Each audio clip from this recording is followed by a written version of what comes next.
What's up, YouTubers? Johnny DIY here. Today I'm going to be showing you guys how to properly rotate all your tires. Alright, let's get to it. Okay, now we're going to go around to all the wheels and break loose all the lug nuts. Put your parking brake on. Alright, now we can go ahead and jack up the car. Alright, now we can go ahead and remove all the wheels. Now here's where you get to decide which pattern you're going to rotate your tires in. If you look at your tires and there's any sort of arrow, like a directional arrow, that's the way that the tire's supposed to be spinning. That means you've got directional tires, and you're only going to be able to move the front to the back and the back to the front on the same side.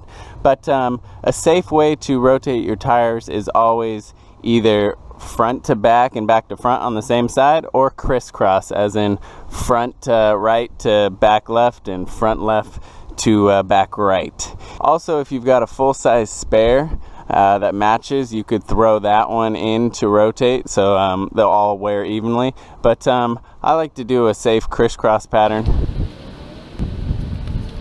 Okay, now we're going to go ahead and put our wheels back up on.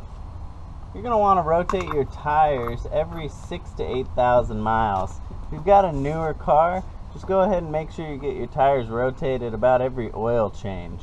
Now, if this seems like too much of a job for you, most tire shops or mechanic shops will do this for around $25 to rotate your tires. And some tire shops, if you buy your tires there, they'll end up doing this for the lifetime of the tire, which is pretty cool. Okay, now we're going to tighten the lugs down good and tight. There we go. Alright, now we can lower it down off the jack. Alright, now we're going to go around to each wheel and torque each lug nut to spec in a star pattern. If you've got aluminum wheels, it should be around 80 foot-pounds.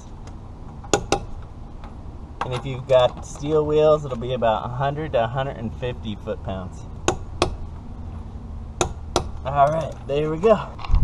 Alright guys, and that's it. If you like this video, go ahead and subscribe to my channel so you can see all my new upcoming videos. I'd really appreciate it. Comment and like. Thanks for watching Johnny DIY, guys. Keep on doing it yourself. Take care.